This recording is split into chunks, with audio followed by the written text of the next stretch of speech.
انتہائی لائق صد احترام برادران اسلام اور سامعین کرام، سیدنا ابو بکر صدیق رضی اللہ تعالی عنہ وہ ہستی ہیں کہ جن کو اللہ نے بہت سی خصوصیات، اعزازات اور کمالات سے نوازا ہے اور القابات سے نوازا ہے۔ سیدنا صدیق اکبر رضی اللہ تعالیٰ عنہ کا ایک لقب صدیق ہے۔ آپ کو صدیق کیوں کہا جاتا ہے؟ کہ صدیق کے دو معنی ہیں، ایک معنی ہے دوست اور دوسرا معنی ہے تصدیق کرنے والا۔ تو حضرت ابو بکر صدیق رضی اللہ عنہ رسول اکرم صلی اللہ علیہ وسلم کے دوست بھی ہیں اور آپ کی تصدیق کرنے والے بھی ہیں۔ قرآن پاک کی آیت مبارکہ ہے وَالَّذِي جَاءَ بِالصِّدْقِ وَصَدَّقَ بِهِ فَأُولَٰئِكَ هُمُ الْمُتَّقُونَ، وہ ہستی جو سچ لے کر آئی اور جس نے ان کی تصدیق کی، یہ لوگ متقی ہیں۔ تو حضرت علی رضی اللہ تعالیٰ عنہ ارشاد فرماتے ہیں کہ وَالَّذِي جَاءَ بِالصِّدْقِ سے مراد نبی پاک صلی اللہ علیہ وسلم کی ذات گرامی ہے، وَصَدَّقَ بِهِ سے مراد سیدنا ابو بکر صدیق رضی اللہ تعالیٰ عنہ کی ہستی ہے کہ حضور سچ لے کر آئے اور ابو بکر رضی اللہ تعالیٰ عنہ نے اس سچ کی تصدیق کی۔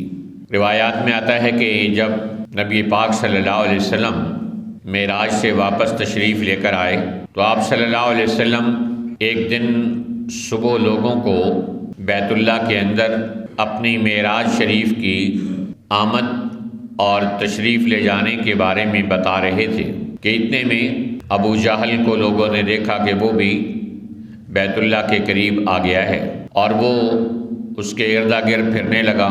جب اس نے دیکھا کہ حضور صلی اللہ علیہ وسلم کچھ بات کر رہے ہیں تو وہ بھی لوگوں کے قریب ہوا اور اس نے سنا کہ حضور صلی اللہ علیہ وسلم فرما رہے ہیں کہ میں معراج شریف سے مشرف ہو چکا ہوں اور یہاں سے بیت المقدس تک کی سیر کر آیا ہوں۔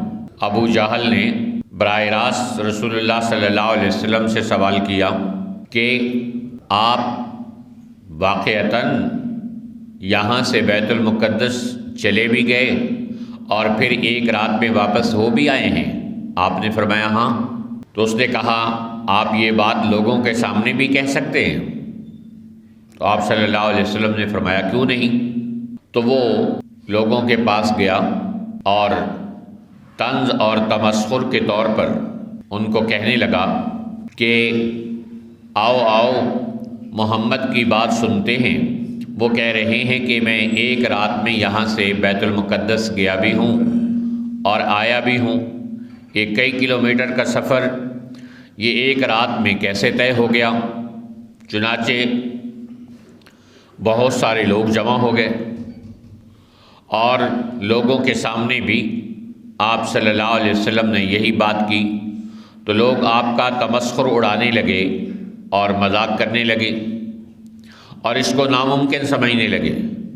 اسی دوران کسی نے جا کر حضرت ابو بکر صدیق رضی اللہ تعالیٰ عنہ سے بھی کہا کوئی بندہ یہاں سے ایک رات میں مکہ سے بیت المقدس چلا بھی جائے اور ایک ہی رات میں واپس آ بھی جائے، یہ ممکن ہے؟ تو حضرت ابو بکر صدیق نے کہا نہیں، کہ تمہارا دوست یہ کہہ رہا ہے۔ تو حضرت ابو بکر صدیق رضی اللہ تعالیٰ عنہ نے اسی لمحے کہا ان قال فصدق، اگر آپ صلی اللہ علیہ وسلم یہ فرما رہے ہیں تو پھر یہ سچ ہے۔ لوگوں نے کہا یہ کتنی بعید از عقل بات ہے، عقل میں تو نہیں آتی کہ ایک رات کی کچھ گھڑیوں میں آپ کا دوست چلا بھی گیا بیت المقدس اور وہاں سے واپس آ بھی گیا ہو، ہمیں تو بڑا تعجب ہے۔ تو حضرت ابو بکر صدیق رضی اللہ تعالیٰ عنہ نے فرمایا تم اس بات پہ تعجب کرتے ہو، میں تو آپ صلی اللہ علیہ وسلم کی اس سے بھی بڑی باتوں کو تسلیم کرتا ہوں۔ آپ صلی اللہ علیہ وسلم کہتے ہیں کہ آسمان سے ان کے پاس وحی آتی ہے، میں اس کو بھی قبول کرتا ہوں اور اس کی بھی تصدیق کرتا ہوں، جس پر حضرت ابو بکر کا لقب صدیق پڑ گیا۔ تو یہ ابو بکر رضی اللہ تعالیٰ عنہ کی شان ہے۔ آپ صلی اللہ علیہ وسلم جب معراج کر کے واپس آ رہے تھے تو آپ نے جبرائیل امین سے کہا کہ اے جبرائیل کون میری تصدیق کرے گا؟ جبرائیل امین نے کہا کہ لوگ تو آپ کی تکذیب کریں گے، تردید کریں گے، ابو بکر یصدق کا، اور ابو بکر آپ کی تصدیق کرے گا کیونکہ وہ صدیق ہے۔ اور حضرت علی رضی اللہ تعالیٰ عنہ کہتے ہیں کہ میں قسم کھا کے کہتا ہوں کہ اللہ نے ابو بکر کا لقب صدیق آسمان سے اتارا ہے۔ ایک شاعر کہتا ہے کہ اس کو صدیق ذات خدا نے کہا، اور صدیق ہی مصطفیٰ نے کہا، اور صدیق ہی مرتضیٰ نے کہا، صدیق صدیق ہے جو نہ مانے وہ زندیق ہے۔ تو حضرت ابو بکر رضی اللہ تعالیٰ عنہ کو یہ صدیق ہونے کا لقب آپ صلی اللہ علیہ وسلم پر ایمان لانے اور آپ کی معراج کی تصدیق کرنے پر اللہ کے نبی صلی اللہ علیہ وسلم نے عطا فرمایا۔ حضرت علی رضی اللہ تعالیٰ عنہ نے اس کی تصویب اور تائید فرمائی۔ یوں حضرت ابو بکر صدیق رضی اللہ تعالیٰ عنہ کو نبی پاک علیہ السلام کے ساتھ ایمان لانے کا جو پہلا موقع اللہ نے عطا کیا، وہ اعزاز بھی سیدنا صدیق اکبر رضی اللہ تعالیٰ عنہ کا ہے۔ حضرت علی رضی اللہ تعالیٰ عنہ فرماتے ہیں کہ 3 چیزوں میں ابو بکر رضی اللہ تعالیٰ عنہ مجھ سے آگے بڑھ گئے۔ اسلام لانے میں انہوں نے مجھ سے پہل کی، اور ہجرت کرنے میں انہوں نے مجھ سے پہل کی، اور نبی پاک علیہ السلام پر اپنا مال قربان کرنے پر حضرت ابو بکر رضی اللہ تعالیٰ عنہ نے مجھ سے پہل کر لی۔ تو یوں ابو بکر رضی اللہ تعالیٰ عنہ کو اللہ تعالیٰ نے بہت سارے فضائل اور مناقب کا حامل بنایا۔ آپ صلی اللہ علیہ وسلم نے 20 مرتبہ حضرت ابو بکر رضی اللہ عنہ کو جنتی قرار دیا، 1 بار نہیں، 2 بار نہیں، آپ کی زبان سے تو 1 بار بھی کافی تھا۔ آپ صلی اللہ علیہ وسلم نے 1 مرتبہ منبر رسول پر جمعے کے خطبے میں کھڑے ہو کے ارشاد فرمایا، ابو بکر فی الجنہ، عمر فی الجنہ، عثمان فی الجنہ، علی فی الجنہ۔ ابو بکر جنتی ہے، اور عمر جنتی ہے، عثمان جنتی ہے، علی جنتی ہے، اور 6 اور صحابہ کا نام لے کر آپ نے ارشاد فرمایا۔ تو یہ عشرہ مبشرہ کہا جاتا ہے۔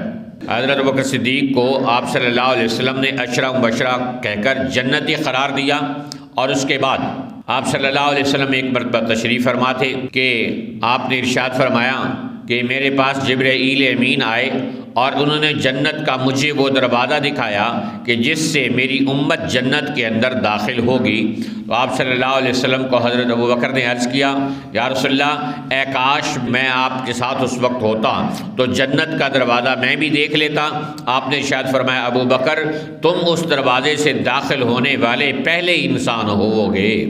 اور ایک مرتبہ آپ صلی اللہ علیہ وسلم نے ارشاد فرمایا صحابہ کرام کو، آپ میں سے کس نے آج روزہ رکھا ہے؟ سب خاموش رہے۔ حضرت ابوبکر صدیق نے کہا، یا رسول اللہ میں نے روزہ رکھا ہے۔ پھر آپ نے پوچھا کہ آج آپ میں سے کس نے کسی مریض کی عیادت کی ہے؟ سب خاموش رہے۔ حضرت ابوبکر صدیق نے کہا، یا رسول اللہ میں نے آج ایک مریض کی عیادت کی ہے۔ پھر آپ صلی اللہ علیہ وسلم نے پوچھا، آپ میں سے کس نے آج کسی جنازے میں شرکت کی ہے؟ سب خاموش رہے۔ حضرت ابوبکر صدیق نے کہا، یا رسول اللہ میں نے ایک جنازے میں شرکت کی ہے۔ پھر آپ صلی اللہ علیہ وسلم نے پوچھا، آپ میں سے کس نے آج صدقہ کیا ہے؟ سب خاموش رہے۔ حضرت ابوبکر صدیق رضی اللہ تعالیٰ عنہ نے ارشاد فرمایا، یا رسول اللہ صلی اللہ علیہ وسلم میں نے صدقہ کیا ہے۔ تو آپ صلی اللہ علیہ وسلم نے حضرت ابوبکر کو جنت کی بشارت عطا فرمائی۔ تو ایک حدیث میں آپ نے ارشاد فرمایا کہ جو آدمی نمازی ہوگا اسے نماز والے دروازے سے جنت میں بلایا جائے گا، اور جو مجاہد ہوگا اسے جہاد والے دروازے سے جنت میں بلایا جائے گا، اور جو روزے دار ہوگا اسے باب الریان سے روزے والے دروازے سے جنت میں بلایا جائے گا، اور جو صدقہ کرنے والا ہوگا اسے صدقے والے دروازے سے جنت میں بلایا جائے گا۔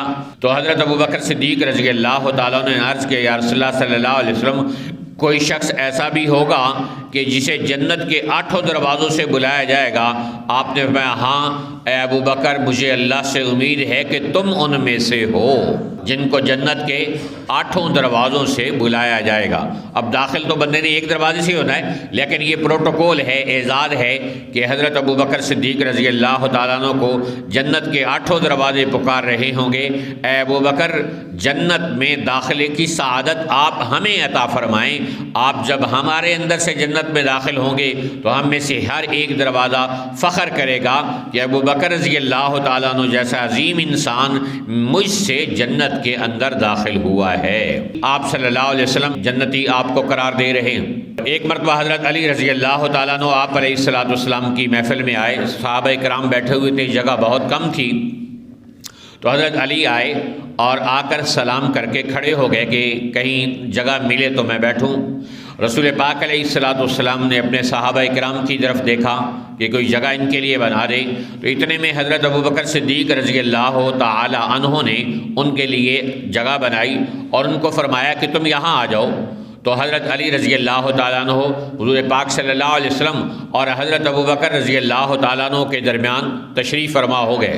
آپ دیکھ کر حضرت ابو بکر کو مسکرانے لگے اور آپ نے فرمایا شریف اور باکمال لوگ ہی شریف اور باکمال لوگوں کو پہچانتے ہیں اور ان کی قدر و منزلت کرتے ہیں اور ان کو عزت اور پروٹوکول دیتے ہیں۔ گویا اس بات سے بھی نبی پاک صلی اللہ علیہ وسلم بہت زیادہ خوش ہوئے۔ اس لیے نبی پاک علیہ السلام نے بارہا سیدنا ابو بکر صدیق رضی اللہ تعالیٰ عنہ کو جنت کی بشارت عطا فرمائی، اور حضرت ابو بکر صدیق رضی اللہ تعالیٰ عنہ کو نبی پاک صلی اللہ علیہ وسلم کی ذات سے کتنی محبت تھی کسی بھی مسلمان سے وہ چھپی ہوئی نہیں ہے، لیکن ایک ایمان افروز واقعہ آپ بھی سن لیں۔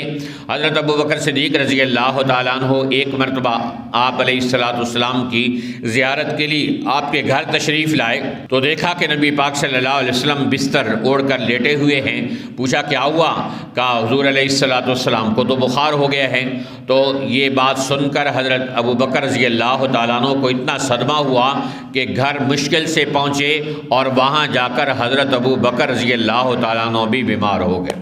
جب رسول اللہ صلی اللہ علیہ وسلم ٹھیک ہوئے تو آپ علیہ السلام حضرت ابو بکر کی عیادت کے لیے گئے، اور حضرت ابو بکر رضی اللہ تعالیٰ عنہ نے جب آپ صلی اللہ علیہ وسلم کو دیکھا کہ آپ میری عیادت کو آئے ہیں تو ان کی بیماری خود بخود ٹھیک ہو گئی۔ اس پر حضرت ابو بکر صدیق رضی اللہ تعالیٰ عنہ نے چند اشعار پڑھے جس میں فرمایا کہ میرے محبوب بیمار ہوئے اور میں نے ان کی عیادت کی، اور میں اتنا دکھی اور پریشان ہوا کہ میں بھی اپنے محبوب کی بیماری کی وجہ سے بیمار ہو گیا۔ پھر میرے محبوب صلی اللہ علیہ وسلم شفا یاب اور صحت یاب ہوئے اور آپ علیہ السلام نے میری عیادت کی، تو میں آپ صلی اللہ علیہ وسلم کی عیادت کرنے کی وجہ سے تندرست ہو گیا۔ تو یہ محبت کا کتنا اعلیٰ درجہ ہے کہ آپ صلی اللہ علیہ وسلم کی بیماری کا سنا تو حضرت ابو بکر صدیق رضی اللہ تعالیٰ عنہ بیمار ہو گئے، اور آپ کی صحت کا سنا تو صحت مند ہو گئے۔ یہ آپ علیہ السلام کے ساتھ محبت کا وہ درجہ ہے جو کم ہی کسی کو نصیب ہوتا ہے۔ تو رسول پاک علیہ السلام کی محبت آپ رضی اللہ تعالیٰ عنہ کے دل میں رچی اور بسی ہوئی تھی، اور اسی محبت کا مظہر تھا کہ آپ صلی اللہ علیہ وسلم پر جان، مال، اوقات اور سب کچھ سیدنا ابو بکر صدیق رضی اللہ تعالیٰ عنہ نے قربان کر دیا۔ ایک مرتبہ کوئی کام کیا حضرت ابو بکر صدیق رضی اللہ تعالیٰ عنہ نے، اور آپ صلی اللہ علیہ وسلم بہت خوش ہوئے اور آپ نے دعا دیتے ہوئے ارشاد فرمایا اے ابو بکر اللہ تمہیں رضوان اکبر عطا کرے۔ تو صحابہ کرام بڑے خوش ہوئے اور حیران ہو گئے، کہا یا رسول اللہ صلی اللہ علیہ وسلم یہ رضوان اکبر کیا ہے؟ آپ علیہ السلام نے ارشاد فرمایا ان اللہ یتجلی للناس عامۃ ویتجلی لابی بکر خاصۃ، اللہ تعالیٰ جنت والوں کو، سارے جنتیوں کو اکٹھا اپنا دیدار کرائے گا، اور اکیلے ابو بکر رضی اللہ تعالیٰ عنہ کو اپنا خاص دیدار کرائے گا۔ تو ایک مرتبہ آپ علیہ السلام نے ارشاد فرمایا کہ ایک آدمی جنت میں داخل ہوگا اور جنت کے اندر رہنے والا ہر آدمی اس کو خوش آمدید اہلاً و سہلاً مرحبا ویلکم کرے گا۔ تو آپ صلی اللہ علیہ وسلم سے پوچھا گیا یا رسول اللہ صلی اللہ علیہ وسلم یہ کون ہوں گے؟ تو آپ علیہ السلام نے فرمایا یہ ابو بکر ہوں گے کہ جن کو ہر جنتی داخلے پر ویلکم اور خوش آمدید کہے گا۔ حدیث میں آتا ہے قیامت کے دن اللہ تعالیٰ بہت غصے میں ہوں گے، اور حساب کتاب کے بارے میں جب آغاز ہونے لگے گا سب سے پہلے امت محمدیہ کا حساب ہوگا۔ آپ صلی اللہ علیہ وسلم کو اللہ تعالیٰ حکم فرمائیں گے لاؤ پیش کرو پہلا وہ انسان جس کا میں حساب کتاب کروں۔ تو آپ صلی اللہ علیہ وسلم ابو بکر رضی اللہ تعالیٰ عنہ کو پیش کریں گے۔ ابو بکر رضی اللہ تعالیٰ عنہ کو پیش کرتے ہی اللہ کا جلال جمال میں بدل جائے گا، اللہ کا سارا غصہ ٹھنڈا ہو جائے گا کہ ابو بکر تو بغیر حساب کے جنت میں داخل ہو جائے۔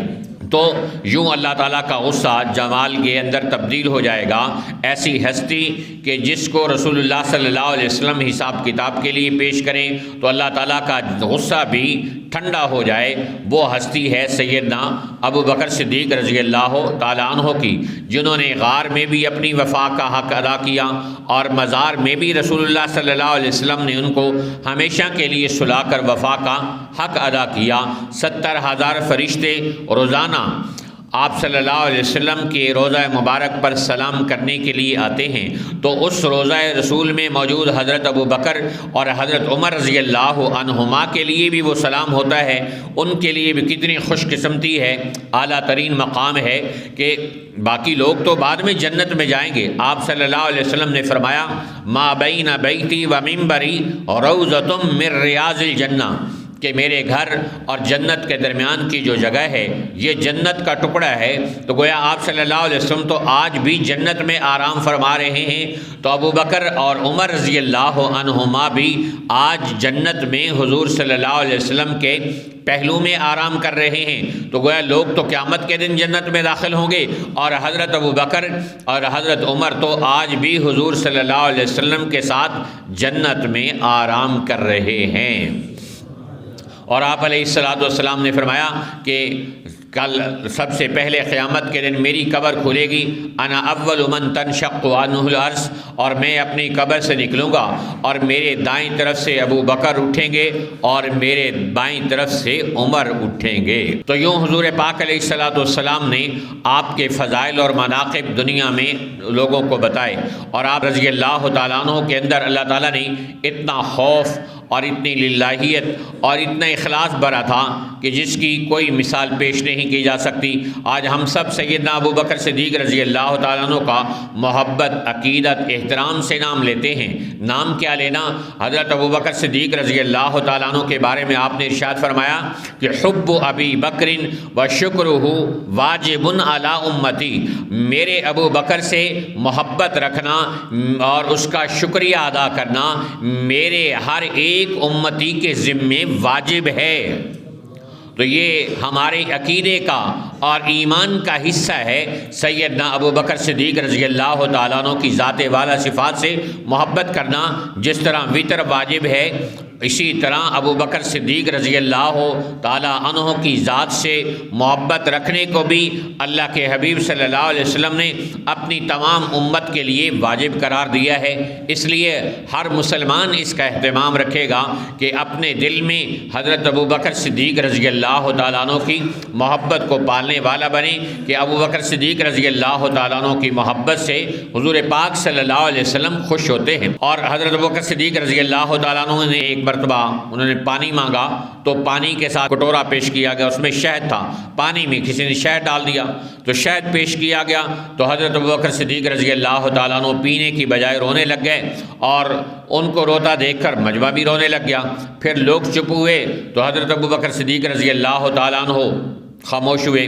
پھر آپ دوبارہ رونے لگے تو لوگوں نے کہا کہ اب ہم روتے ہیں، تو حضرت ابوبکر صدیق دوبارہ رونے لگ جائیں گے۔ تو پھر حضرت ابوبکر رضی اللہ تعالیٰ عنہ خود خاموش ہوئے، اور خاموش ہونے کے بعد لوگوں نے کہا کہ آپ کیوں رو رہے ہیں؟ کہا میں رسول اللہ صلی اللہ علیہ وسلم کے ساتھ تھا اور آپ صلی اللہ علیہ وسلم نے یکدم کسی چیز کو اشارے سے کہا دور ہو جاؤ، مجھ سے دور ہو جاؤ، مجھ سے دور ہو جاؤ۔ تو میں نے کہا پتہ نہیں آپ صلی اللہ علیہ وسلم کس چیز کو دور کر رہے ہیں؟ تو میں نے پوچھا یا رسول اللہ صلی اللہ علیہ وسلم مجھے تو کوئی چیز نظر نہیں آ رہی، آپ کس چیز کو دور کر رہے ہیں؟ آپ صلی اللہ علیہ وسلم نے فرمایا یہ دنیا میرے پاس بن سور کر سج کر آئی تھی، میں اسے اپنی ذات سے ہٹا رہا ہوں، دور کر رہا ہوں۔ تو حضرت ابو بکر صدیق رضی اللہ عنہ نے کہا کہ میرے سامنے جب پانی مانگا اور اس میں شہد ڈال کر مجھے دیا گیا تو میں حیران ہو گیا کہ دنیا رسول اللہ صلی اللہ علیہ وسلم سے تو دور کی گئی، اور اس دنیا نے قسم کھا کے کہا تھا کہ اے اللہ کے پیغمبر آپ تو مجھ سے بچ گئے ہیں، آپ کے بعد میں آنے والے مجھ سے نہیں بچ سکیں گے، تو کیا دنیا ہمارے اوپر کھل گئی ہے؟ یہ چیز مجھے یاد آئی اور مجھے رونا آ گیا۔ یہ حضرت ابو بکر صدیق رضی اللہ تعالیٰ عنہ کا فکر آخرت ہے۔ کبھی آپ ایک چڑیا کو دیکھا کہ آپ نے ایک درخت سے اڑ کر دوسرے پہ جا رہی ہے اور دوسرے سے تیسرے پہ، تو فرمایا اے کاش میں بھی ایک پرندہ ہوتا جو ایک درخت سے اڑ کر دوسرے درخت پہ چلا جاتا اور اس کا کوئی حساب کتاب نہ ہوتا۔ کبھی فرماتے کاش میں کسی مومن کے بدن کا بال ہوتا، کبھی فرماتے کاش میں کوئی درخت ہوتا جسے کاٹ دیا جاتا۔ تو یہ فکر آخرت میں کون بھولا جا رہا ہے؟ جس نے بیسیوں مرتبہ نبی پاک صلی اللہ علیہ وسلم کی زبانی جنت کی بشارت پائی اور آج بھی آپ صلی اللہ علیہ وسلم کے ساتھ جنت میں آرام کر رہے ہیں۔ تو حضرت ابو بکر صدیق رضی اللہ تعالیٰ عنہ کا نام لینا، آپ سے محبت کرنا، آپ کے فضائل و مناقب بیان کرنا، آپ کے نام پر اپنی اولادوں کے نام رکھنا اور آپ کے نقش قدم پر چلنا ہر مسلمان کے عقیدے اور ایمان کا حصہ ہونا چاہیے۔ اللہ تعالیٰ کی ذات سے دعا ہے کہ اللہ رب ذوالجلال حضرت سیدنا ابو بکر صدیق رضی اللہ تعالیٰ عنہ سمیت تمام صحابہ کرام سے ہمیں محبت کی توفیق عطا فرمائے اور ان کے نقش قدم پر چلنے کی توفیق عطا فرمائے۔ وآخر دعوانا ان الحمد للہ رب العالمین۔